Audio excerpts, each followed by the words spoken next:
नमः शिवाभ्यां नवयौवनाभ्यां परस्पराश्लिष्टवपुरधराभ्यां नागेन्द्रकन्यावृषकेतनाभ्यां नमो नमः शङ्करपार्वतीभ्यां नमः शिवाभ्यां सरसोत्सवाभ्यां नमस्कृताभीष्टवरप्रदाभ्यां नारायणेनार्चितपादुकाभ्यां नमो नमः शङ्करपार्वतीभ्यां नमः शिवाभ्यां वृषवाहनाभ्यां विरिञ्चिविष्णवेन्द्रसुपूजिताभ्यां विभूतिपाटिरविलेपनाभ्यां नमो नमः शङ्करपार्वतीभ्यां नमः शिवाभ्यां जगदीश्वराभ्यां जगत्पदिभ्यां जयविग्रहाभ्यां जम्भारिमुख्यैरभिवन्दिताभ्यां नमो नमः शङ्करपार्वतीभ्यां नमः शिवाभ्यां परमौषधाभ्यां पञ्चाक्षरिपञ्जररञ्जिताभ्यां प्रपञ्चसृष्टिस्थितिसंहृताभ्यां नमो नमः शङ्करपार्वतीभ्यां नमः शिवाभ्यामतिसुन्दराभ्याम् अत्यन्तमासक्तहृदम्बुजाभ्याम् अशेषलोकैकहितङ्कराभ्यां नमो नमः शङ्करपार्वतीभ्यां नमः शिवाभ्यां कलिनाशनाभ्यां कङ्कालकल्याणवपुरधराभ्यां कैलासशैलस्थितदेवताभ्यां नमो नमः शङ्करपार्वतीभ्यां नमः शिवाभ्यामशुभापहाभ्याम् अशेषलोकैकविशेषिताभ्याम् अकुण्ठिताभ्यां स्मृतिसंभृताभ्यां नमो नमः शङ्करपार्वतीभ्यां नमः शिवाभ्यां मृतवाहनाभ्यां रविन्दुवैश्वानरलोचनाभ्यां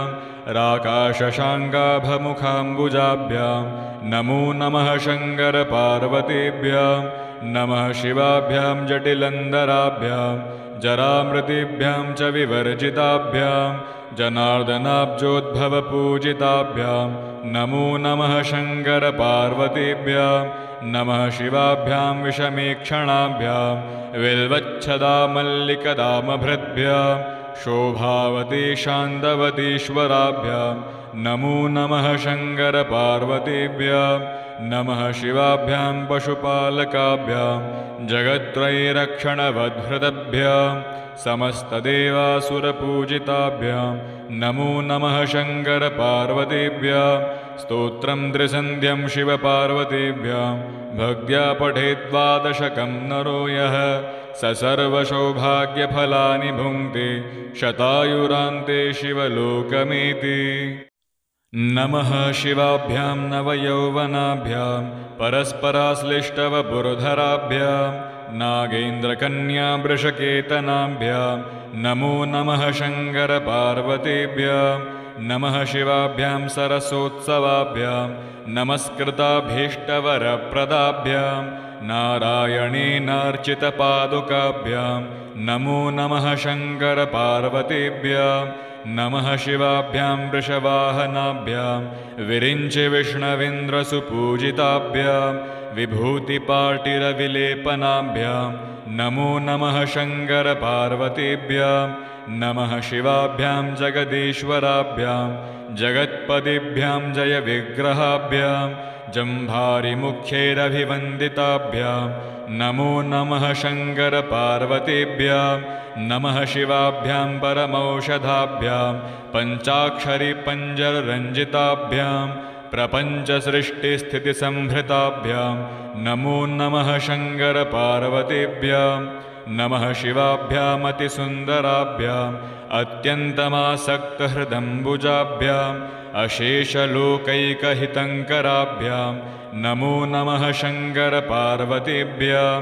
नमः शिवाभ्यां कलिनाशनाभ्यां कङ्कालकल्याणवपुरधराभ्यां कैलासशैलस्थितदेवताभ्यां नमो नमः शङ्करपार्वतीभ्यां नमः शिवाभ्यामशुभापहाभ्याम् अशेषलोकैकविशेषिताभ्याम् अकुण्ठिताभ्यां स्मृतिसंभृताभ्यां नमो नमः शङ्करपार्वतीभ्यां नमः शिवाभ्यां मृतवाहनाभ्यां रविन्दुवैश्वानरलोचनाभ्यां राकाशशाङ्गाभमुखाम्बुजाभ्यां नमो नमः शङ्करपार्वतीभ्यां नमः शिवाभ्यां जटिलन्दराभ्यां जरामृतिभ्यां च विवर्जिताभ्यां जनार्दनाब्जोद्भवपूजिताभ्यां नमो नमः शङ्करपार्वतीभ्यां नमः शिवाभ्यां विषमीक्षणाभ्यां विल्वच्छदामल्लिकदामभृद्भ्यां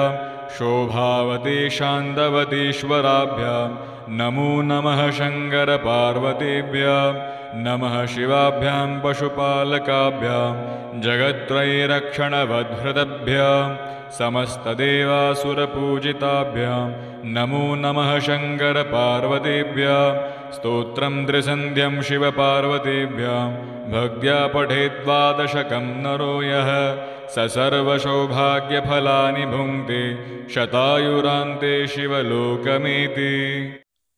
नमः शिवाभ्यां नवयौवनाभ्यां परस्पराश्लिष्टवपुर्धराभ्यां नागेन्द्रकन्यावृषकेतनाभ्यां नमो नमः शङ्करपार्वतीभ्यां नमः शिवाभ्यां सरसोत्सवाभ्यां नमस्कृताभीष्टवरप्रदाभ्यां नारायणेनार्चितपादुकाभ्यां नमो नमः शङ्करपार्वतीभ्यां नमः शिवाभ्यां वृषवाहनाभ्यां विरिञ्चिविष्णवेन्द्रसुपूजिताभ्यां विभूतिपाटिरविलेपनाभ्यां नमो नमः शङ्करपार्वतीभ्यां नमः शिवाभ्यां जगदीश्वराभ्यां जगत्पदिभ्यां जयविग्रहाभ्यां जम्भारिमुख्यैरभिवन्दिताभ्यां नमो नमः शङ्करपार्वतीभ्यां नमः शिवाभ्यां परमौषधाभ्यां पञ्चाक्षरिपञ्जररञ्जिताभ्यां प्रपञ्चसृष्टिस्थितिसंहृताभ्यां नमो नमः शङ्करपार्वतीभ्यां नमः शिवाभ्यामतिसुन्दराभ्याम् अत्यन्तमासक्तहृदम्बुजाभ्याम् अशेषलोकैकहितङ्कराभ्यां नमो नमः शङ्करपार्वतीभ्यां नमः शिवाभ्यां कलिनाशनाभ्यां कङ्कालकल्याणवपुर्धराभ्यां कैलासशैलस्थितदेवताभ्यां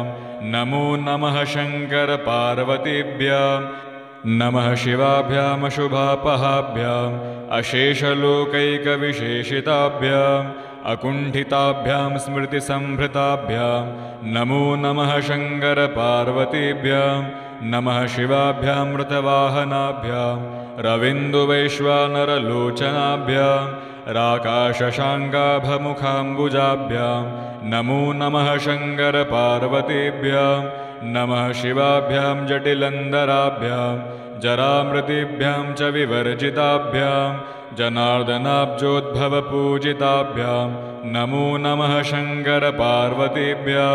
नमः शिवाभ्यां विषमीक्षणाभ्यां विल्वच्छदामल्लिकदामभृद्भ्यां शोभावती शान्तवतीश्वराभ्यां नमो नमः शङ्करपार्वतीभ्यां नमः शिवाभ्यां पशुपालकाभ्यां जगत्त्रयीरक्षणवद्भृतभ्यां समस्तदेवासुरपूजिताभ्यां नमो नमः शङ्करपार्वतीभ्यां स्तोत्रं त्रिसन्ध्यं शिवपार्वतीभ्यां भक्त्या पठेद्वादशकं नरो यः स सर्वसौभाग्यफलानि भुङ्क्ते शतायुरान्ते शिवलोकमेति।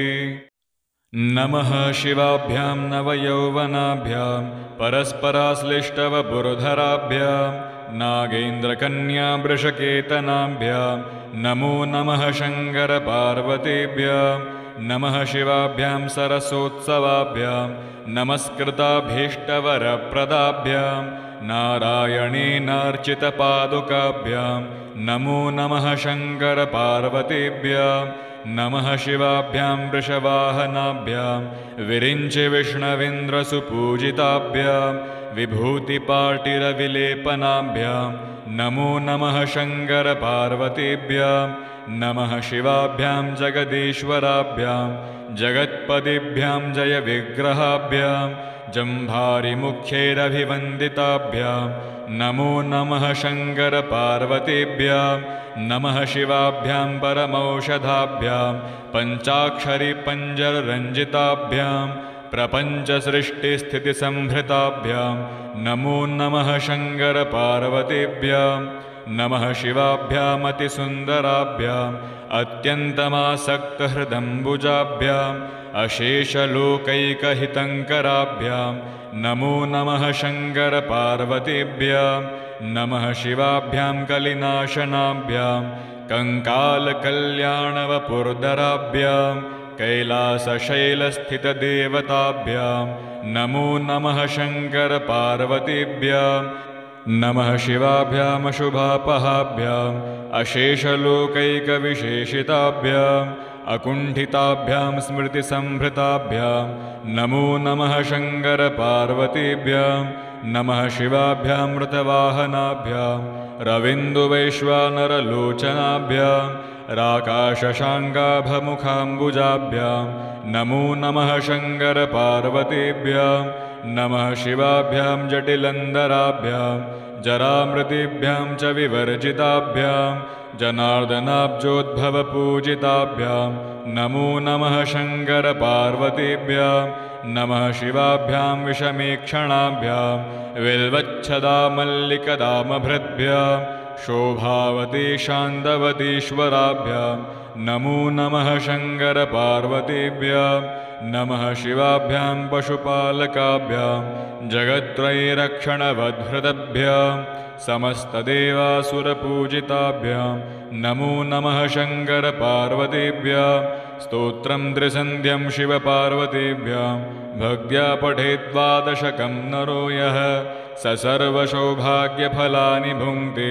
शतायुरान्ते शिवलोकमेति नमः शिवाभ्यां नवयौवनाभ्यां परस्पराश्लिष्टवपुर्धराभ्यां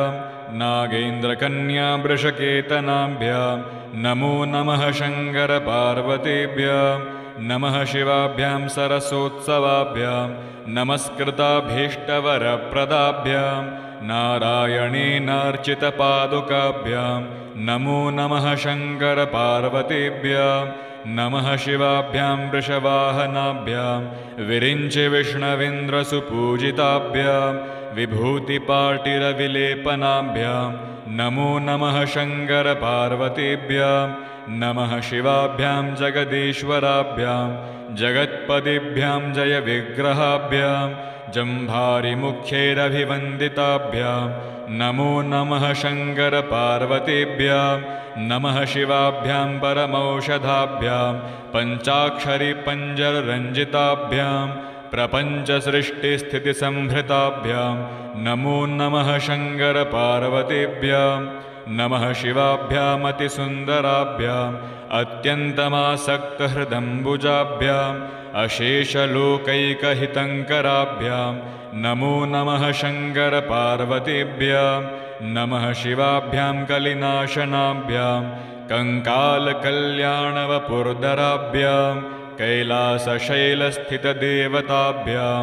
नमो नमः शङ्करपार्वतीभ्यां नमः शिवाभ्यामशुभापहाभ्याम् अशेषलोकैकविशेषिताभ्याम् अकुण्ठिताभ्यां स्मृतिसंभृताभ्यां नमो नमः शङ्करपार्वतीभ्यां नमः शिवाभ्यामृतवाहनाभ्यां रविन्दुवैश्वानरलोचनाभ्यां राकाशशाङ्गाभमुखाम्बुजाभ्यां नमो नमः शङ्करपार्वतीभ्यां नमः शिवाभ्यां जटिलन्दराभ्यां जरामृतिभ्यां च विवर्जिताभ्यां जनार्दनाब्जोद्भवपूजिताभ्यां नमो नमः शङ्करपार्वतीभ्यां नमः शिवाभ्यां विषमेक्षणाभ्यां विल्वच्छदामल्लिकदामभृद्भ्यां शोभावती शान्तवतीश्वराभ्यां नमो नमः शङ्करपार्वतीभ्यां नमः शिवाभ्यां पशुपालकाभ्यां जगत्त्रयीरक्षणवद्भृतभ्यां समस्तदेवासुरपूजिताभ्यां नमो नमः शङ्करपार्वतीभ्यां स्तोत्रं त्रिसन्ध्यं शिवपार्वतीभ्यां भक्त्या पठेद्वादशकं नरो यः स सर्वसौभाग्यफलानि भुङ्क्ते शतायुरान्ते शिवलोकमेति नमः शिवाभ्यां नवयौवनाभ्यां परस्पराश्लिष्टवपुर्धराभ्यां नागेन्द्रकन्यावृषकेतनाभ्यां नमो नमः शङ्करपार्वतीभ्यां नमः शिवाभ्यां सरसोत्सवाभ्यां नमस्कृताभीष्टवरप्रदाभ्यां नारायणेनार्चितपादुकाभ्यां नमो नमः शङ्करपार्वतीभ्यां नमः शिवाभ्यां वृषवाहनाभ्यां विरिञ्चिविष्णवेन्द्रसुपूजिताभ्यां विभूतिपाटिरविलेपनाभ्यां नमो नमः शङ्करपार्वतीभ्यां नमः शिवाभ्यां जगदीश्वराभ्यां जगत्पदिभ्यां जयविग्रहाभ्यां जम्भारिमुख्यैरभिवन्दिताभ्यां नमो नमः शङ्करपार्वतीभ्यां नमः शिवाभ्यां परमौषधाभ्यां पञ्चाक्षरिपञ्जररञ्जिताभ्यां प्रपञ्चसृष्टिस्थितिसंहृताभ्यां नमो नमः शङ्करपार्वतीभ्यां नमः शिवाभ्यामतिसुन्दराभ्याम् अत्यन्तमासक्तहृदम्बुजाभ्याम् अशेषलोकैकहितङ्कराभ्यां नमो नमः शङ्करपार्वतीभ्यां नमः शिवाभ्यां कलिनाशनाभ्यां कङ्कालकल्याणवपुर्धराभ्यां कैलासशैलस्थितदेवताभ्यां नमो नमः शङ्करपार्वतीभ्यां नमः शिवाभ्यामशुभापहाभ्याम् अशेषलोकैकविशेषिताभ्याम् अकुण्ठिताभ्यां स्मृतिसंभृताभ्यां नमो नमः शङ्करपार्वतीभ्यां नमः शिवाभ्यां मृतवाहनाभ्यां रविन्दुवैश्वानरलोचनाभ्यां राकाशशाङ्गाभमुखाम्बुजाभ्यां नमो नमः शङ्करपार्वतीभ्यां नमः शिवाभ्यां जटिलन्दराभ्यां जरामृतिभ्यां च विवर्जिताभ्यां जनार्दनाब्जोद्भवपूजिताभ्यां नमो नमः शङ्करपार्वतीभ्यां नमः शिवाभ्यां विषमीक्षणाभ्यां विल्वच्छदामल्लिकदामभृद्भ्यां शोभावती शान्तवतीश्वराभ्यां नमो नमः शङ्करपार्वतीभ्यां नमः शिवाभ्यां पशुपालकाभ्यां जगत्त्रयीरक्षणवद्भृतभ्यां समस्तदेवासुरपूजिताभ्यां नमो नमः शङ्करपार्वतीभ्यां स्तोत्रं त्रिसन्ध्यं शिवपार्वतीभ्यां भक्त्या पठेद्वादशकं नरो यः स सर्वसौभाग्यफलानि भुङ्क्ते शतायुरान्ते शिवलोकमेति नमः शिवाभ्यां नवयौवनाभ्यां परस्पराश्लिष्टवपुर्धराभ्यां नागेन्द्रकन्यावृषकेतनाभ्यां नमो नमः शङ्करपार्वतीभ्यां नमः शिवाभ्यां सरसोत्सवाभ्यां नमस्कृताभीष्टवरप्रदाभ्यां नारायणेनार्चितपादुकाभ्यां नमो नमः शङ्करपार्वतीभ्यां नमः शिवाभ्यां वृषवाहनाभ्यां विरिञ्चिविष्णवेन्द्रसुपूजिताभ्यां विभूतिपाटिरविलेपनाभ्यां नमो नमः शङ्करपार्वतीभ्यां नमः शिवाभ्यां जगदीश्वराभ्यां जगत्पदिभ्यां जयविग्रहाभ्यां जम्भारिमुख्यैरभिवन्दिताभ्यां नमो नमः शङ्करपार्वतीभ्यां नमः शिवाभ्यां परमौषधाभ्यां पञ्चाक्षरिपञ्जररञ्जिताभ्यां प्रपञ्चसृष्टिस्थितिसंहृताभ्यां नमो नमः शङ्करपार्वतीभ्यां नमः शिवाभ्यामतिसुन्दराभ्याम् अत्यन्तमासक्तहृदम्बुजाभ्याम् अशेषलोकैकहितङ्कराभ्यां नमो नमः शङ्करपार्वतीभ्यां नमः शिवाभ्यां कलिनाशनाभ्यां कङ्कालकल्याणवपुर्धराभ्यां कैलासशैलस्थितदेवताभ्यां नमो नमः शङ्करपार्वतीभ्यां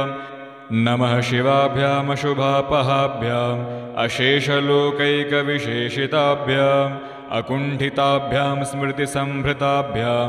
नमो नमः शङ्करपार्वतीभ्यां नमः शिवाभ्यां मृतवाहनाभ्यां रविन्दुवैश्वानरलोचनाभ्यां राकाशशाङ्गाभमुखाम्बुजाभ्यां नमो नमः शङ्करपार्वतीभ्यां नमः शिवाभ्यां जटिलन्दराभ्यां जरामृतिभ्यां च विवर्जिताभ्यां जनार्दनाब्जोद्भवपूजिताभ्यां नमो नमः शङ्करपार्वतीभ्यां नमः शिवाभ्यां विषमीक्षणाभ्यां विल्वच्छदामल्लिकदामभृद्भ्यां शोभावती शान्तवतीश्वराभ्यां नमो नमः शङ्करपार्वतीभ्यां नमः शिवाभ्यां पशुपालकाभ्यां जगत्त्रयीरक्षणवद्भृतभ्यां समस्तदेवासुरपूजिताभ्यां नमो नमः शङ्करपार्वतीभ्यां स्तोत्रं त्रिसन्ध्यं शिवपार्वतीभ्यां भक्त्या पठेद्वादशकं नरो यः स सर्वसौभाग्यफलानि भुङ्क्ते शतायुरान्ते शिवलोकमेति। नमः शिवाभ्यां नवयौवनाभ्यां परस्पराश्लिष्टवपुर्धराभ्यां नागेन्द्रकन्यावृषकेतनाभ्यां नमो नमः शङ्करपार्वतीभ्यां नमः शिवाभ्यां सरसोत्सवाभ्यां नमस्कृताभीष्टवरप्रदाभ्यां नारायणेनार्चितपादुकाभ्यां नमो नमः शङ्करपार्वतीभ्यां नमः शिवाभ्यां वृषवाहनाभ्यां विरिञ्चिविष्णवेन्द्रसुपूजिताभ्यां विभूतिपाटिरविलेपनाभ्यां नमो नमः शङ्करपार्वतीभ्यां नमः शिवाभ्यां जगदीश्वराभ्यां जगत्पदिभ्यां जयविग्रहाभ्यां जम्भारिमुख्यैरभिवन्दिताभ्यां नमो नमः शङ्करपार्वतीभ्यां नमः शिवाभ्यां परमौषधाभ्यां पञ्चाक्षरिपञ्जररञ्जिताभ्यां प्रपञ्चसृष्टिस्थितिसंहृताभ्यां नमो नमः शङ्करपार्वतीभ्यां नमः शिवाभ्यामतिसुन्दराभ्याम् अत्यन्तमासक्तहृदम्बुजाभ्याम् अशेषलोकैकहितङ्कराभ्यां नमो नमः शङ्करपार्वतीभ्यां नमः शिवाभ्यां कलिनाशनाभ्यां कङ्कालकल्याणवपुर्धराभ्यां कैलासशैलस्थितदेवताभ्यां नमो नमः शङ्करपार्वतीभ्यां नमः शिवाभ्यामशुभापहाभ्याम् अशेषलोकैकविशेषिताभ्याम् अकुण्ठिताभ्यां स्मृतिसंभृताभ्यां नमो नमः शङ्करपार्वतीभ्यां नमः शिवाभ्यां मृतवाहनाभ्यां रविन्दुवैश्वानरलोचनाभ्यां राकाशशाङ्गाभमुखाम्बुजाभ्यां नमो नमः शङ्करपार्वतीभ्यां नमः शिवाभ्यां जटिलन्दराभ्यां जरामृतिभ्यां च विवर्जिताभ्यां जनार्दनाब्जोद्भवपूजिताभ्यां नमो नमः शङ्करपार्वतीभ्यां नमः शिवाभ्यां विषमीक्षणाभ्यां विल्वच्छदामल्लिकदामभृद्भ्यां शोभावती शान्तवतीश्वराभ्यां नमो नमः शङ्करपार्वतीभ्यां नमः शिवाभ्यां पशुपालकाभ्यां जगत्त्रयीरक्षणवद्भृतभ्यां समस्तदेवासुरपूजिताभ्यां नमो नमः शङ्करपार्वतीभ्यां स्तोत्रं त्रिसन्ध्यं शिवपार्वतीभ्यां भक्त्या पठेद्वादशकं नरो यः स सर्वसौभाग्यफलानि भुङ्क्ते शतायुरान्ते शिवलोकमेति। नमः शिवाभ्यां नवयौवनाभ्यां परस्पराश्लिष्टवपुर्धराभ्यां नागेन्द्रकन्यावृषकेतनाभ्यां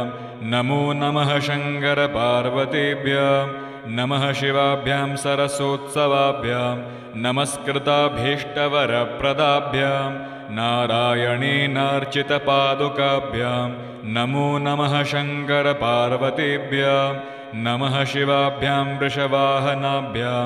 विरिञ्चिविष्णवेन्द्रसुपूजिताभ्यां विभूतिपाटिरविलेपनाभ्यां नमो नमः शङ्करपार्वतीभ्यां नमः शिवाभ्यां जगदीश्वराभ्यां जगत्पदिभ्यां जयविग्रहाभ्यां जम्भारिमुख्यैरभिवन्दिताभ्यां नमो नमः शङ्करपार्वतीभ्यां नमः शिवाभ्यां परमौषधाभ्यां पञ्चाक्षरिपञ्जररञ्जिताभ्यां प्रपञ्चसृष्टिस्थितिसंहृताभ्यां नमो नमः शङ्करपार्वतीभ्यां नमः शिवाभ्यामतिसुन्दराभ्याम् अत्यन्तमासक्तहृदम्बुजाभ्याम् अशेषलोकैकहितङ्कराभ्यां नमो नमः शङ्करपार्वतीभ्यां नमः शिवाभ्यां कलिनाशनाभ्यां कङ्कालकल्याणवपुर्धराभ्यां कैलासशैलस्थितदेवताभ्यां नमो नमः शङ्करपार्वतीभ्यां नमः शिवाभ्यामशुभापहाभ्याम् अशेषलोकैकविशेषिताभ्याम् अकुण्ठिताभ्यां स्मृतिसम्भृताभ्यां नमो नमः शङ्करपार्वतीभ्यां नमः शिवाभ्यामृतवाहनाभ्यां रविन्दुवैश्वानरलोचनाभ्यां राकाशशाङ्गाभमुखाम्बुजाभ्यां नमो नमः शङ्करपार्वतीभ्यां नमः शिवाभ्यां जटिलन्दराभ्यां जरामृतिभ्यां च विवर्जिताभ्यां जनार्दनाब्जोद्भवपूजिताभ्यां नमो नमः शङ्करपार्वतीभ्यां नमः शिवाभ्यां विषमेक्षणाभ्यां विल्वच्छदामल्लिकदामभृद्भ्यां शोभावती शान्तवतीश्वराभ्यां नमो नमः शङ्करपार्वतीभ्यां नमः शिवाभ्यां पशुपालकाभ्यां जगत्त्रयीरक्षणवद्भृतभ्यां समस्तदेवासुरपूजिताभ्यां नमो नमः शङ्करपार्वतीभ्यां स्तोत्रं त्रिसन्ध्यं शिवपार्वतीभ्यां भक्त्या पठेद्वादशकं नरो यः स सर्वसौभाग्यफलानि भुङ्क्ते शतायुरान्ते शिवलोकमेति नमः शिवाभ्यां नवयौवनाभ्यां परस्पराश्लिष्टवपुर्धराभ्यां नागेन्द्रकन्यावृषकेतनाभ्यां नमो नमः शङ्करपार्वतीभ्यां नमः शिवाभ्यां सरसोत्सवाभ्यां नमस्कृताभीष्टवरप्रदाभ्यां नारायणेनार्चितपादुकाभ्यां नमो नमः शङ्करपार्वतीभ्यां नमः शिवाभ्यां वृषवाहनाभ्यां विरिञ्चिविष्णवेन्द्रसुपूजिताभ्यां विभूतिपाटिरविलेपनाभ्यां नमो नमः शङ्करपार्वतीभ्यां नमः शिवाभ्यां जगदीश्वराभ्यां जगत्पदिभ्यां जयविग्रहाभ्यां जम्भारिमुख्यैरभिवन्दिताभ्यां नमो नमः शङ्करपार्वतीभ्यां नमः शिवाभ्यां परमौषधाभ्यां पञ्चाक्षरिपञ्जररञ्जिताभ्यां प्रपञ्चसृष्टिस्थितिसंभृताभ्यां नमो नमः शङ्करपार्वतीभ्यां नमः शिवाभ्यामतिसुन्दराभ्याम् अत्यन्तमासक्तहृदम्बुजाभ्याम् अशेषलोकैकहितङ्कराभ्यां नमो नमः शङ्करपार्वतीभ्यां नमः शिवाभ्यां कलिनाशनाभ्यां कङ्कालकल्याणवपुर्धराभ्यां कैलासशैलस्थितदेवताभ्यां नमो नमः शङ्करपार्वतीभ्यां नमः शिवाभ्यामशुभापहाभ्याम् अशेषलोकैकविशेषिताभ्याम् अकुण्ठिताभ्यां स्मृतिसम्भृताभ्यां नमो नमः शङ्करपार्वतीभ्यां नमः शिवाभ्यामृतवाहनाभ्यां रविन्दुवैश्वानरलोचनाभ्यां राकाशशाङ्गाभमुखाम्बुजाभ्यां नमो नमः शङ्करपार्वतीभ्यां नमः शिवाभ्यां जटिलन्दराभ्यां जरामृतिभ्यां च विवर्जिताभ्यां जनार्दनाब्जोद्भवपूजिताभ्यां नमो नमः शङ्करपार्वतीभ्यां नमः शिवाभ्यां विषमेक्षणाभ्यां विल्वच्छदामल्लिकदामभृद्भ्यां शोभावती शान्तवतीश्वराभ्यां नमो नमः शङ्करपार्वतीभ्यां नमः शिवाभ्यां पशुपालकाभ्यां जगत्त्रयीरक्षणवद्भृतभ्यां समस्तदेवासुरपूजिताभ्यां नमो नमः शङ्करपार्वतीभ्यां स्तोत्रं त्रिसन्ध्यं शिवपार्वतीभ्यां भक्त्या पठेद्वादशकं नरो यः स सर्वसौभाग्यफलानि भुङ्क्ते शतायुरान्ते शिवलोकमेति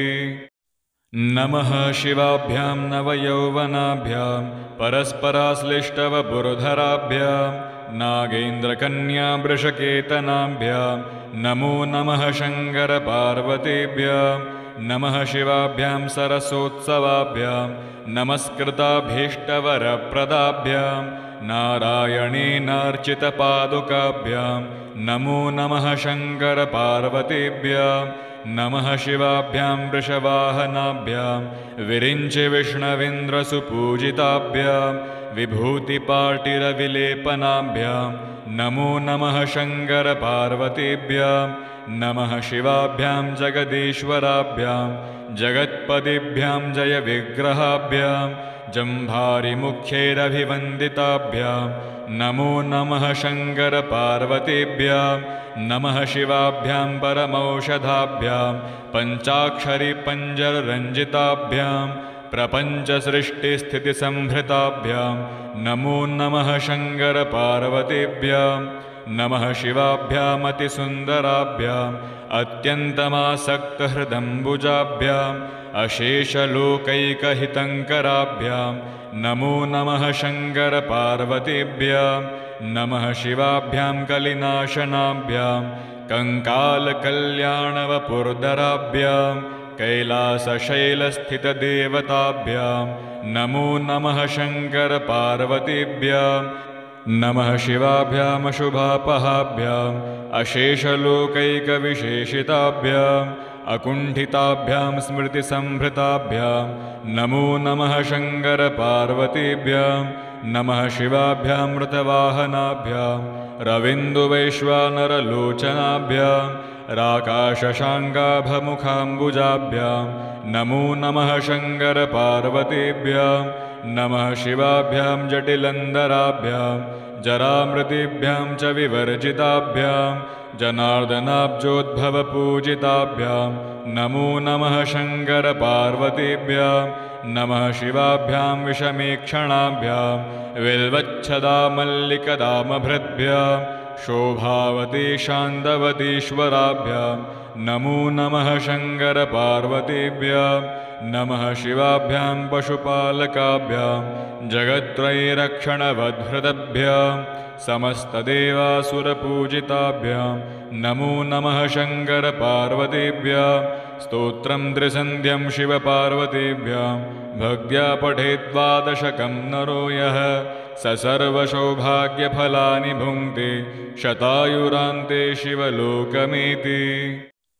नमः शिवाभ्यां नवयौवनाभ्यां परस्पराश्लिष्टवपुर्धराभ्यां नागेन्द्रकन्यावृषकेतनाभ्यां नमो नमः शङ्करपार्वतीभ्यां नमः शिवाभ्यां सरसोत्सवाभ्यां नमस्कृताभीष्टवरप्रदाभ्यां नारायणेनार्चितपादुकाभ्यां नमो नमः शङ्करपार्वतीभ्यां नमः शिवाभ्यां वृषवाहनाभ्यां विरिञ्चिविष्णवेन्द्रसुपूजिताभ्यां विभूतिपाटिरविलेपनाभ्यां नमो नमः शङ्करपार्वतीभ्यां नमः शिवाभ्यां जगदीश्वराभ्यां जगत्पदिभ्यां जयविग्रहाभ्यां जम्भारिमुख्यैरभिवन्दिताभ्यां नमो नमः शङ्करपार्वतीभ्यां नमः शिवाभ्यां परमौषधाभ्यां पञ्चाक्षरिपञ्जररञ्जिताभ्यां प्रपञ्चसृष्टिस्थितिसंहृताभ्यां नमो नमः शङ्करपार्वतीभ्यां नमः शिवाभ्यामतिसुन्दराभ्याम् अत्यन्तमासक्तहृदम्बुजाभ्याम् अशेषलोकैकहितङ्कराभ्यां नमो नमः शङ्करपार्वतीभ्यां नमः शिवाभ्यां कलिनाशनाभ्यां कङ्कालकल्याणवपुर्धराभ्यां कैलासशैलस्थितदेवताभ्यां नमो नमः शङ्करपार्वतीभ्यां नमः शिवाभ्यामशुभापहाभ्याम् अशेषलोकैकविशेषिताभ्याम् अकुण्ठिताभ्यां स्मृतिसंभृताभ्यां नमो नमः शङ्करपार्वतीभ्यां नमः शिवाभ्यां मृतवाहनाभ्यां रविन्दुवैश्वानरलोचनाभ्यां राकाशशाङ्गाभमुखाम्बुजाभ्यां नमो नमः शङ्करपार्वतीभ्यां नमः शिवाभ्यां जटिलन्दराभ्यां जरामृतिभ्यां च विवर्जिताभ्यां जनार्दनाब्जोद्भवपूजिताभ्यां नमो नमः शङ्करपार्वतीभ्यां नमः शिवाभ्यां विषमीक्षणाभ्यां विल्वच्छदामल्लिकदामभृद्भ्यां शोभावती शान्तवतीश्वराभ्यां नमो नमः शङ्करपार्वतीभ्यां नमः शिवाभ्यां पशुपालकाभ्यां जगत्त्रयीरक्षणवद्भृतभ्यां समस्तदेवासुरपूजिताभ्यां नमो नमः शङ्करपार्वतीभ्यां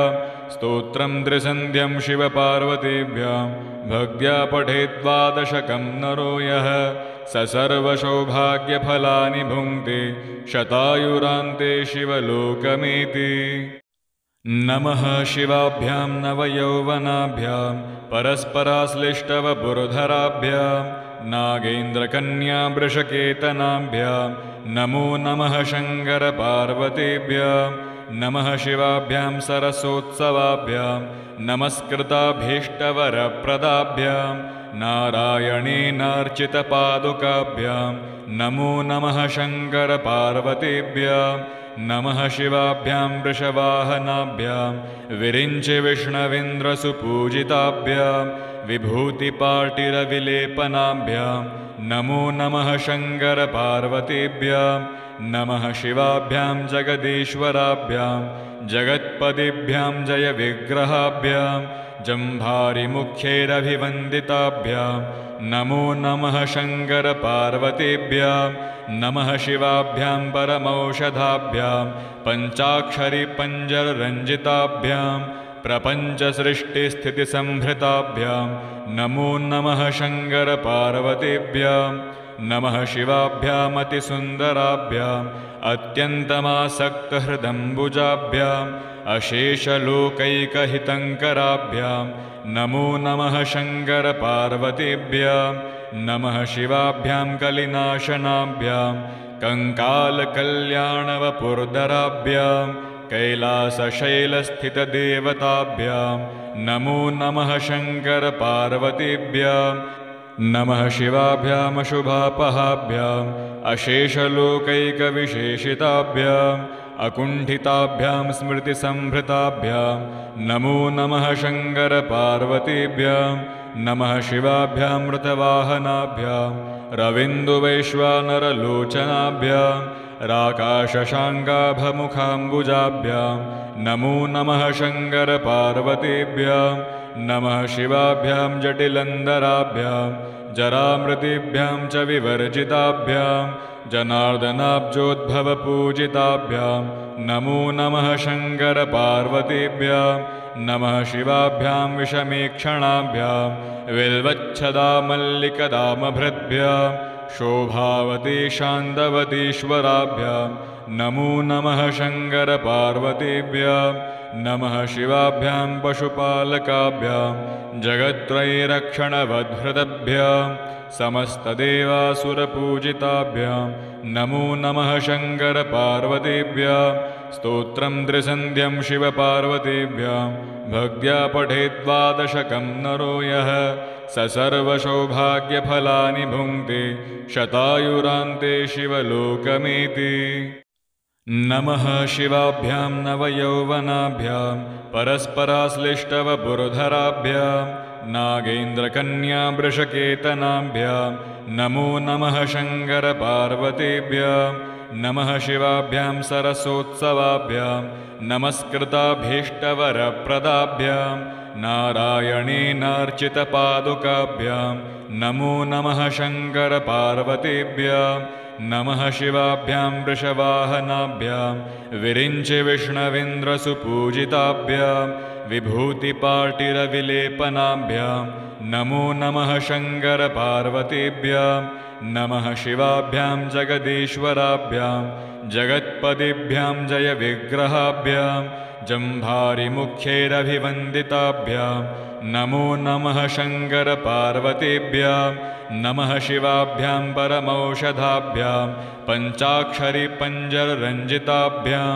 प्रपञ्चसृष्टिस्थितिसंहृताभ्यां